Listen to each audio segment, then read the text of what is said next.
கேள்விப்பட்டவுடன் மாண்புமிகு தமிழ்நாடு முதலமைச்சர் அவர்கள் உடனடியாக மாண்புமிகு பள்ளி கல்வித்துறை அமைச்சர் அவர்கள், மாண்புமிகு நகராட்சித்துறை அமைச்சர் அவர்கள், மாண்புமிகு இயற்கை வளத்துறை அமைச்சர் அவர்கள், மாண்புமிகு கூட்டுறவுத்துறை அமைச்சர் அவர்கள் மற்றும் மதிப்பிற்கும் மரியாதைக்கும் உரிய கரூர் சட்டமன்ற உறுப்பினர் உட்பட அனைத்து துறை அலுவலர்களையும் முடுக்கிவிட்டு அரசு மருத்துவக் கல்லூரி மருத்துவமனைக்கு அனுப்பி வைத்து தேவையான அனைத்து ஏற்பாடுகளும் செய்த தெரிவிக்கப்பட்டு அதன் பேரில் மருத்துவமனைக்கு காயம்பட்டு கொண்டு வரப்பட்ட அனைவருக்கும் தீவிர சிகிச்சைகள் சிறந்த முறையில் அளிக்கப்பட்டது.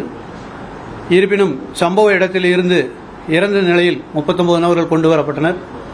இன்று சிகிச்சையில் பெற்றுக் கொண்டிருந்த ஒருவரும் சேர்த்து மொத்தம் 40 பேர் இறந்த செய்தி மிக துயரமான செய்தியாக உள்ளது.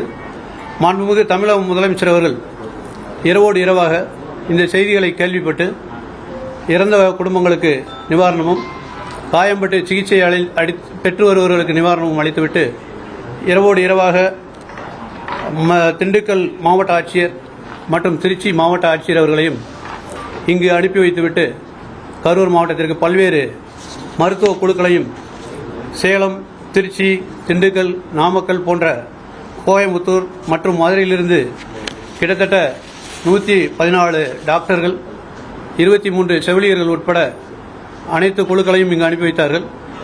அதேபோல் தடயவியல் வல்லுநர்கள் பிற மாவட்டங்களிலிருந்து 16 பேரும், நமது மாவட்டத்தில் உள்ள 4 பேரும் இதற்கான பணிகளை செய்து வந்தார்கள்.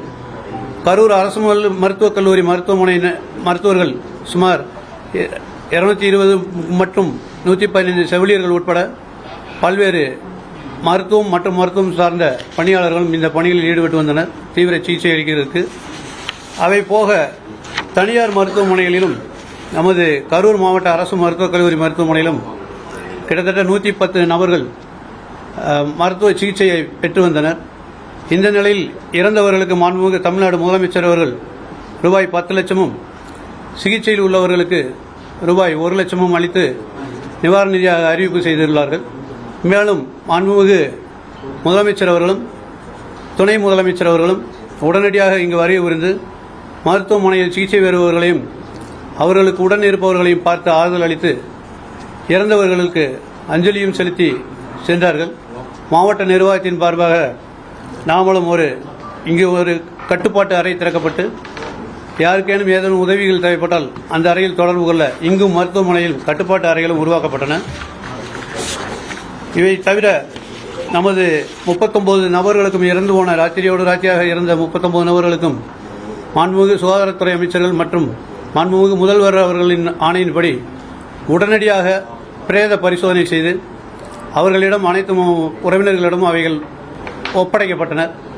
எனவே மாவட்ட நிர்வாகத்தின் சார்பாகவும் தமிழ்நாடு அரசின் தீவிர உத்தரவுகள் மற்றும் ஆணைகளின்படியும் மாண்புமிகு முதலமைச்சர் மற்றும் துணை முதலமைச்சர் அவர்கள் இங்கு வருகை புரிந்து கொடுத்த கட்டளைகளின் பேரிலும் அனைத்து சிகிச்சை பெற்ற நோயாளிகளுக்கும் சிறந்த முறையில் தீவிர சிகிச்சைகள் அளிக்கப்பட்டு மருத்துவமனையில் எந்தவித குறைபாடும் இல்லாமல் மருந்துகள் மாத்திரைகள் வழங்கி அவர்களுக்கு தீவிர சிகிச்சைகள் இன்னும் தொடர்ந்து கொண்டிருக்கின்றன என்ற விவரத்தையும் தெரிவித்துக் கொள்கிறோம்.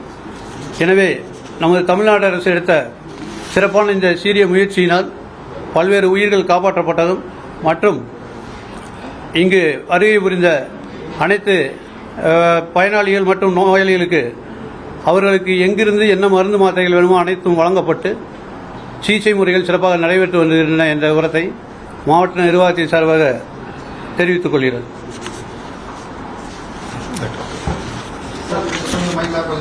பிளே ஸ்டோர் மற்றும் ஆப் ஸ்டோரில் இருந்து பாலிமர் செயலியை QR கோடு மூலம் பதிவிறக்கம் செய்யுங்கள். செய்திகளை உடனுக்குடன் பெறுங்கள்.